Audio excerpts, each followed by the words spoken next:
Flywheels are large, massive wheels used to store energy. They can be spun up slowly.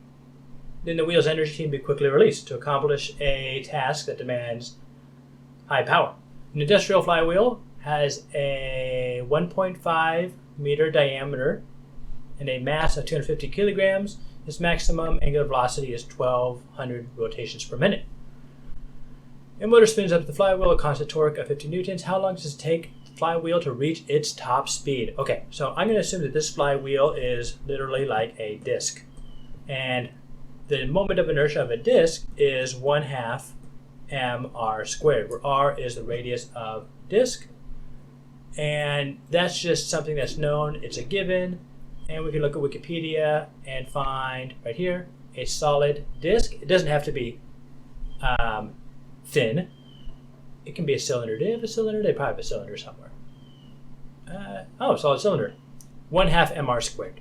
So which is the same as the thin disc. So 1/2 mr squared. So using that, we can say yes. Maybe. I'm good with that. So they give us a torque. So torque equals I alpha. So this gives us the I. Now we need to find the alpha. So we're told its diameter, which specifically is not its radius. We're going to have to convert that. And we're given its mass.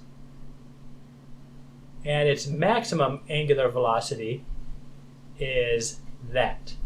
So we're going to use its, let's see here. Oh, the torque can give us the acceleration. So the angular acceleration, using this equation right here, is going to be torque over a moment of inertia. Torque is 50 Newton meters, and its moment of inertia is going to be 1/2 m, and I'm going to write this as diameter over 2 squared, because they give us diameter and yes. Yep, and then mass we know is 250. So using Wolfram here, we're going to do 50 divided by quantity, 0.5, which is 1/2, times its mass, which is 250. You say 250 or 350? 250. Times another quantity symbol, 1.5 over 2 quantity squared. So for this gives us an angular acceleration of 0.71 radians per second. And we want to get it up to 1,200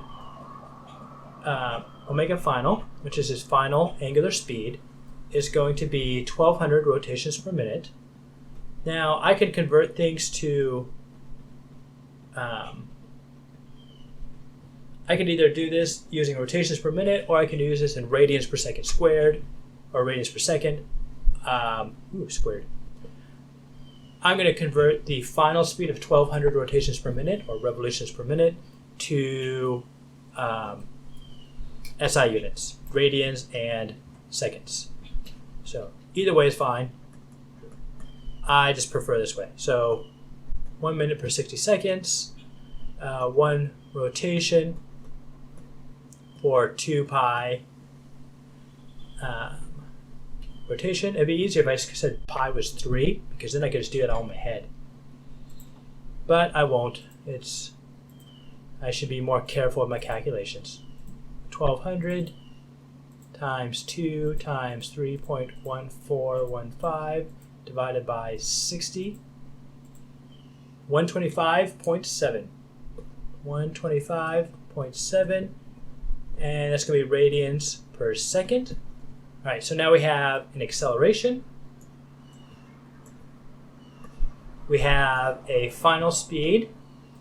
And we want to know time. So t equals question mark. I have my kinematic equations conveniently written up here. So I'm going to take this, move that down, make it a little bit larger just out of convenience. And I think this is the one we're going to use. So we have omega final, we have acceleration, we have omega initial, So I'm going to say the initial speed is 0. I assume they said from rest.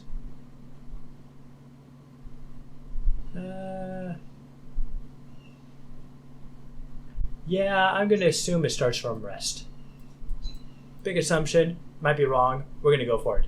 We're looking for time. So time equals omega. I can do a better job than that.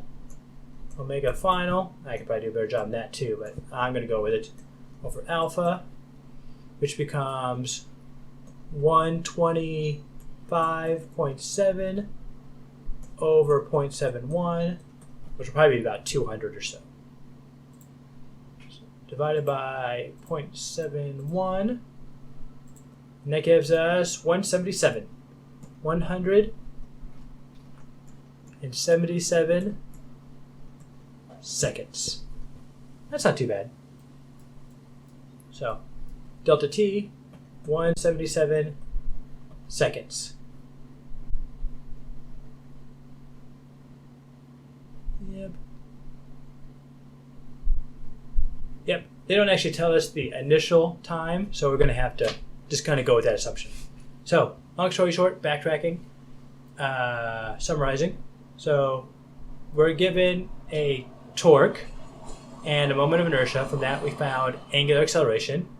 Using angular acceleration, we use our kinematic equations to find out how long that torque has to act on the disc, the flywheel, to bring it up to a given final speed that we found. So not too bad, but a pretty good problem. Hope that helped. See you next time.